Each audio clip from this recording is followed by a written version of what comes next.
Welcome everybody to HW Center for Integrative Medicine YouTube channel. We have a fascinating topic today, but before I'm Dr. Mikhail Kogan, Medical Director, I have a pleasure of introducing my close colleague, Dr. Frame, who is our Program Director.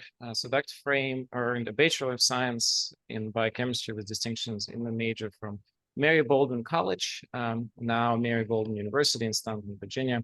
She's double graduate of the prestigious Johns Hopkins Bloomberg School of Public Health in Baltimore, where she earned Masters of Health Sciences in Molecular Biology and Immunology and Doctor of Philosophy in International Health and Human Nutrition. Dr. Frame brings nutrition and immunity together through clinical translational research. Her T-shaped expertise in health, wellness, science, and medicine was developed through her wide-ranging experience in biomedical research and overseeing research and education programs, including the National Institute of Neurologic Disorders and Stroke, Parkinson disorders. Probably this is why Dr. Frame is so interested in my interest in Alzheimer's disease, which is what we're going to talk about today. So she has became our program director at GW School of Medicine, I believe in 2021, or is it earlier than that? Oh, no, it was earlier than that, 2018. 2018, but Time flies when you're having fun. Right, but then you were named, well, first you were director of the fellowship, and then you became director of the whole program, and then co-director of our wellness. First, I was director of the program. Right. And then I became the executive director of the office.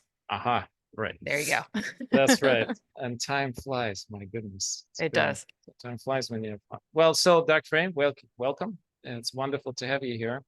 So this whole today's episode was triggered by the fact that you sent me this article showing that there is a brand new study, which we can talk about in a minute, showing that potentially multivitamins can actually improve cognition and potentially even slow down the progression of Alzheimer's disease and cognitive decline. And I took a look at the study, and then we had a little bit of attention because the producer of the study, or sponsor of the study, is a maker of what we would not consider the best supplement in the world or the best multivitamin, but I think we still have to talk about it. I mean, this is a good study, and let's dive right in. So tell us a little bit about this study. Tell us what you think precipitated the sort of the whole topic, because this is not the first study that they published showing this link. It's a subsequent. So talk to us a little bit about that. Right. So we have a lot of literature showing that nutrition is important for brain health. I mean, you could really say that with pretty much any part of the body, right? Nutrition is just foundational for every part of your body to be healthy. And the brain is not any different in that. And in some ways, it's actually perhaps more sensitive to certain nutrients. And so you could say, well, okay, let's take a multivitamin. It's like an insurance policy against having these dips that the brain could be more sensitive to. And so there's been a number of studies that have looked at that. Most of them have been relatively short, or they've been done sometimes actually in people who generally had a good healthy diet. And so maybe adding that multivitamin on top, it makes it a little harder to measure the difference. And this group, interestingly enough, was followed for 2 years, which is pretty long for a nutrition study. That's a pretty good amount of time. But even that, 2 years, is that enough to see a difference in cognition? But when I saw that they actually found a measurable difference, that's when I started to think maybe there's something here. Just because if we can do it in 2 years, imagine what it would look like in 5 or 10 or 15 years. Right, right. And so just let's give listeners a little background on this particular study, right? So this was a Cosmos study, actually Cosmos trial, I think it's official name for it, that was done at Harvard. Pretty large analysis. There are 20,000 men and women who were randomized, and then they actually looked not just at vitamins, so they looked at the cacao supplement. And I'd love to hear your take on this, because there's this whole idea that bioflavonoids in coffee and cacao can be quite helpful for the brain health.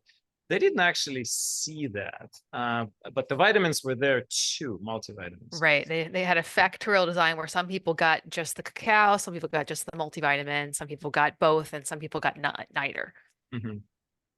So the study was quite well designed, right? I mean, it's a large study. I don't think that we should really discuss any problems with the study per se, because I think when you look at such a large cohort, presumably randomization was fine. The products. Okay, so cacao, we're not going to talk about cacao today, especially since they didn't find any significantly clear benefits, which personally I was a bit surprised, although I think they underdosed.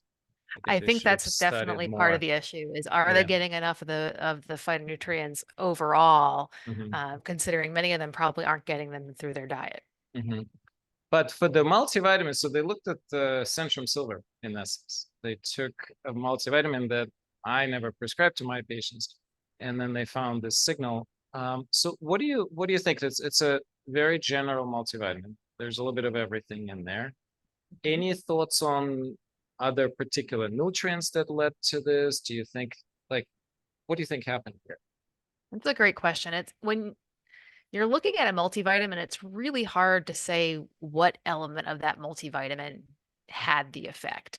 Mhm. And when we think about food in general, a lot of times we think about them kind of coming together with all these various different nutrients, and that is actually beneficial rather than just taking the individual parts. So perhaps that is actually part of the effect, is that you're making sure you're getting a number of different nutrients, and so none of those nutrients are dropping below, a threshold level or a deficiency level, which we would see a negative outcome. That being said, there are certain nutrients that are more important for cognitive health, but we don't know that why would they have had a bigger difference than the other ones in terms of supporting overall health. And we don't know, unfortunately, what these people's diets looked like. Were they Mhm. deficient in magnesium or choline or any of these things that could be related to cognitive health? And they could have had very poor diets, and that could be part of the reason why this multivitamin had an effect. If they had a very poor diet, even a not great multivitamin could really show an improvement in their general nutritional status. And to your point, I think sort of important to point out, the first signal when there was what they published, they didn't really talk about this, but in the second one, the study that just came out, they mentioned that the people who have a cardiovascular disease seem to have a more benefit. Yes, So I wonder right. if that's kind of, that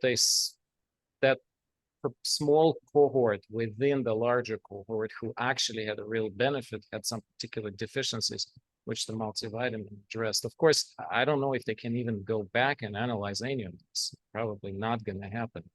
No, But it's the problem when you have large studies like this. You can often not get down to that granular level of detail because it's just too difficult to get that mhm, much detail on that many people. And mhm, how do you figure out which subsets you're going to need the detail on a exactly. priori? It's very difficult. Mhm. Yeah, I find fascinating the couple of things. We know that the folic acid, which there was no methylfolate in this product. I mean, we Right. looked at it was folic acid. We do know that if you take a lot of the folic acid and you have a methylation defect, you actually may increase risk of Alzheimer's disease. It's not decrease. Right. So nothing is simple here. Yeah. And I think the fact that they did find this trait, unfortunately, people may think, oh, okay, I'm going to just start taking multivitamin just because we can't hurt, right? Well, I don't think there's this is not easy to make conclusions out of, unfortunately, out of this study. I think the public will definitely perceive it as such that, oh, it's not going to hurt, so I'm just going to pop multivitamin now. Well, and it's the most popular supplement in the United States already. Sure. So a lot of people are already taking a Right. multivitamin. So for those who are taking multivitamin, should we suggest to them a different product? I mean, it's not an easy question to answer. I mean, Mhm. my answer is yes, just because I have nothing against it because it's GNC that makes the Centrum Silver.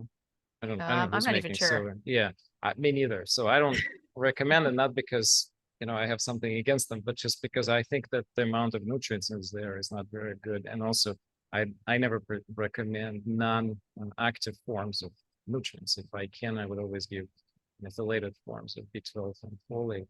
Any other comments on this? Like what Yeah, I better think multi? the other thing is this kind of gets at sort of, what is the real issue here? Is the issue poor diet or is the issue lack of a multivitamin? I think most people probably could do with a more nutritious diet. And if we improve people's diets, would they then need anything to supplement? That's the whole idea of a supplement, right? Is it's to supplement your diet because you aren't getting enough in your diet. But if we improve the diet, Would you need it? I don't know. And then there's the problem with our food is less nutritious than it used to That's be. it. So we Mhm. probably need a multivitamin on top of what we're That eating, was even if we my eat a healthy next diet. question. That was my next question. I mean, unfortunately, if you look at the soil 100 years ago and now, it's different soil. If you look at the content of nutrients, and also like, you travel different parts of the world where some of the food is still grown in Absolutely. a very old way, and you taste it, it's like, wait a second, this is When totally I was different. in Like, Thailand, the food just blew my mind. I mean, even yeah, things that had very little preparation, it was just so flavorful and that's it. fresh and amazing. And so with that, I don't know. I'm starting to lean towards the camp that maybe most of us past certain age should be taking extra nutrients. Can I say that with certainty that I'm right? No, absolutely not. But the studies like this one beginning to point that direction.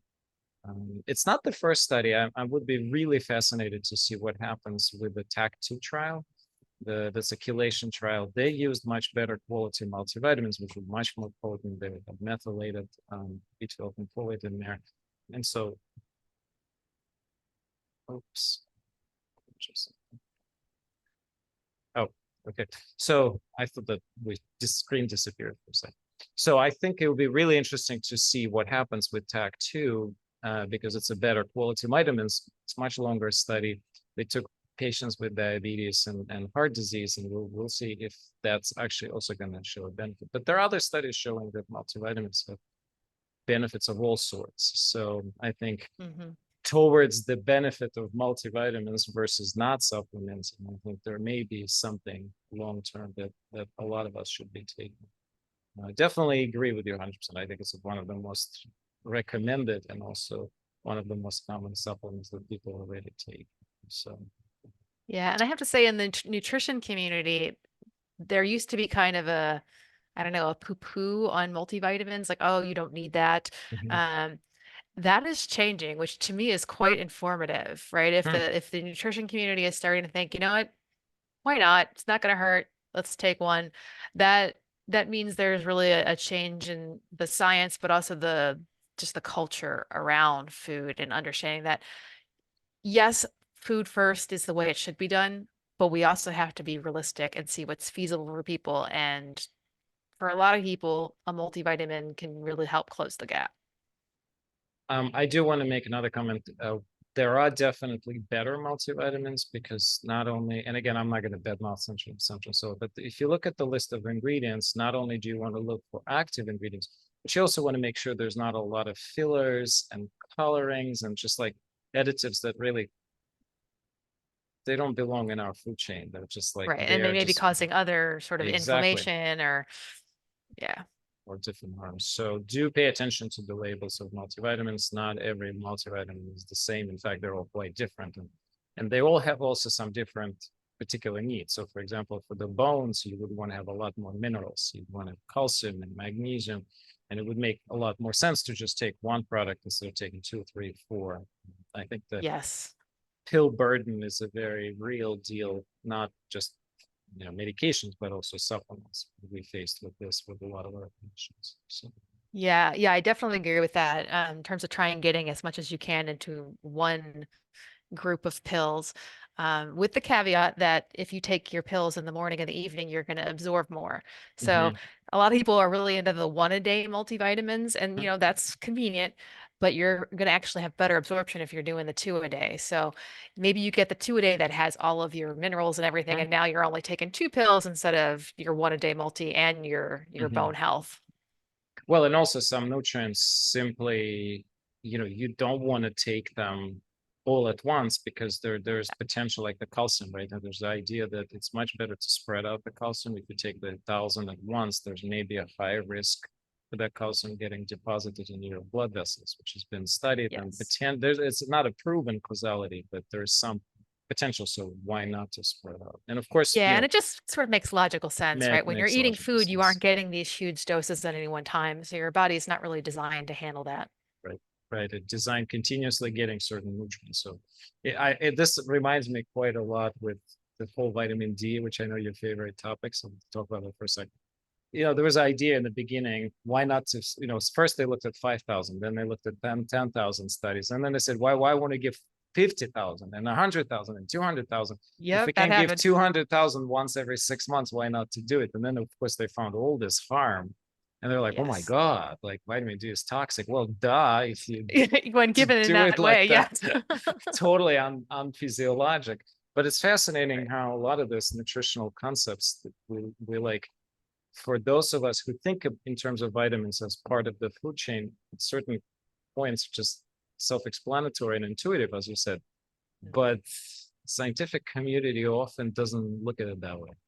No, the problem is they think in the biopharmaceutical model, right? They're Exactly. thinking about how would we administer a drug, and food in some ways can be like that, but in other ways it really can't be. And that delivery of nutrients is one of those examples where you can't really treat it like a drug. That's it. I think such a great place to end. That food is not drugs, and we need a better model of research here, which, of course, you leading at GW our efforts to do that. I'll make sure I post links to your bio, to some of your studies that you're currently running in the description, and of course, the actually first publication that came out of Cosmos trial, and then this most recent one that you and I just discussed. Thank you again so much. Thank you, everybody. See you back on channel covering all kind of integrative medicine and health related topic. Thank you. Bye.